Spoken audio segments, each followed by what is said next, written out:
Yo, what is good, YouTube? It's your boy Leach, back here with another reaction video. Make sure y'all hit that sub button, turn them noties on it. Make sure y'all follow the socials on the screen. It'd be much appreciated.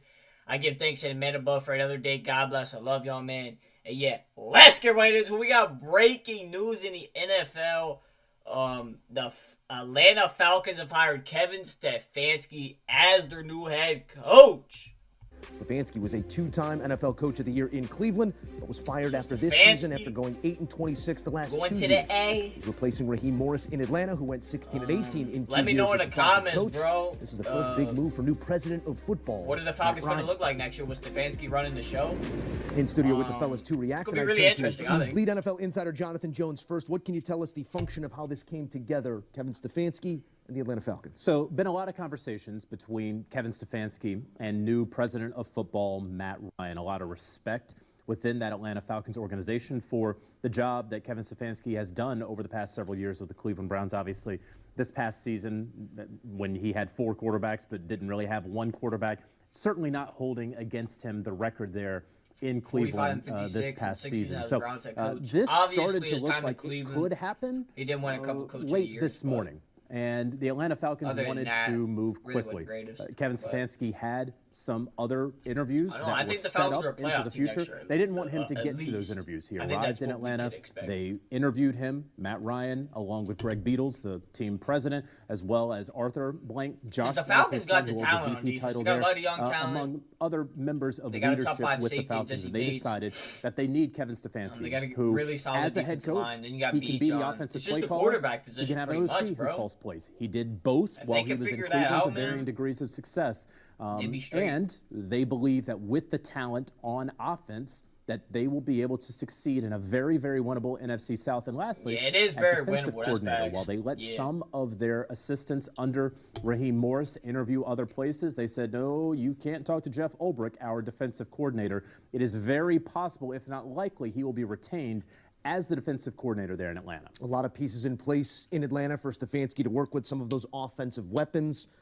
But Mac, the murky waters, still the quarterback position. JJ, that's the question mark. Even murkier waters there in Cleveland when it came to quarterback. How do you like this fit specifically for Michael Penix and his future? Or does it even speed up the clock where Stefanski might say, I got to see it, or I want one of my guys? Well, I like this fit for Michael Penix because, to your point, you look at the success. Yeah, you never know. Kevin Stefanski, like, if Penix really, ain't on his shit, bro.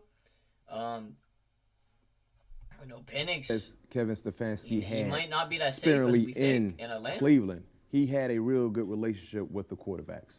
Now, the last 2 seasons, you can't really say the same thing. The last 2 seasons, he's won 8 games.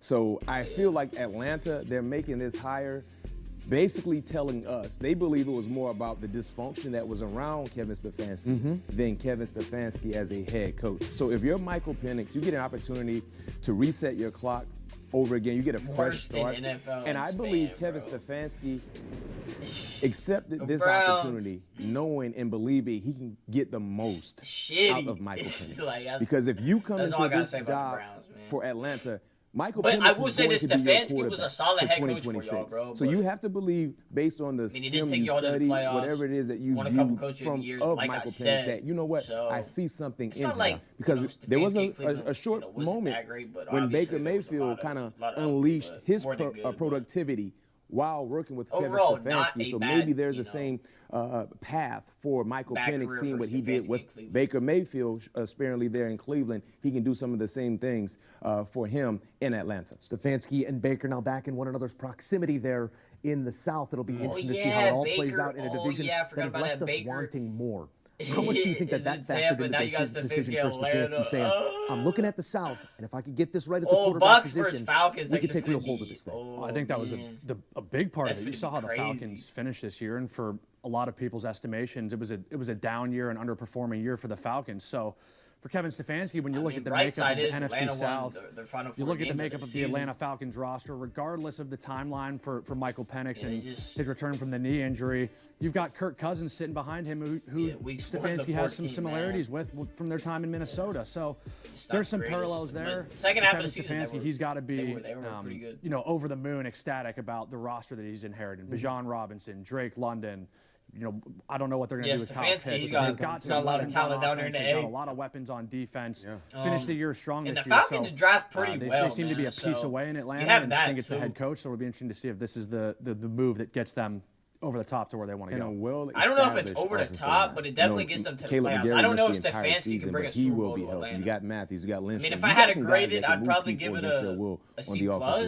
Sometimes all you got to do is find that. Let me know in the comment section down below. What do y'all grade this higher, bro? Harbaugh falls, then the Stefanski. This is sort of the order he has of the fourth operations most we expected. wins, 45 by What head do we coach see in next? Browns history. Isn't it funny how we were talking about how weak of a coaching candidate pool this was going to be, and then some guys got fired, and now all of a sudden the two dominoes that have fallen. Well, they were just head coaches a couple of weeks ago, right? So that is in vogue, and that is what we are going to continue to see across the NFL. Be prepared to see far more second-timers, quote-unquote retreads, get head coaching jobs instead of these new hot up-and-comers. Now, we will still see some of those, but right now, leading candidates in certain places, you look at the Miami Dolphins, a zero-time NFL head coach, but previous college football head coach, Jeff Hafley, appears to be the leader there in Miami with John Eric Sullivan as general manager. They work together in Green Bay. You look at the Tennessee Titans. Stefanski was right there in the running to be one of the three finalists or so there. Matt Nagy may be the guy in Tennessee as we continue to look at that. Cleveland still trying to figure out what they're doing. Talk about Kevin Stefanski. Maybe that's a Mike McDaniel, who winds up there. And then lastly, talking about Atlanta, because they have Matt Ryan now as president of football. They have Kevin Stefanski as head coach. They have a general manager. And that GM, while not the primary football executive to the league office, is still going to be the GM in a lot of respects. They have to fill that position. A lot of people think it's going to be Ian Cunningham, the assistant general manager of the Chicago Bears. We'll see if that winds up taking place next week. So that's the Iceman to Matty Ice, but business is done here in Atlanta for the first time as acting president of football. Matt Ryan identifies, and he gets his guy. It's Kevin Stefanski in Atlanta. A look here at the coaching carousel that has come to rest in two places. Stefanski to the Falcons. Harbaugh finally inking that deal earlier on Saturday. He will be the new head coach of the football Giants. Cardinals, Titans, Browns, Dolphins, Raiders, Ravens, Steelers, not in that order, all now lining up. Lots of content coming. Steelers not. But yeah, make sure y'all follow the socials on the screen. Much appreciated. I love y'all, and I'm out. Peace.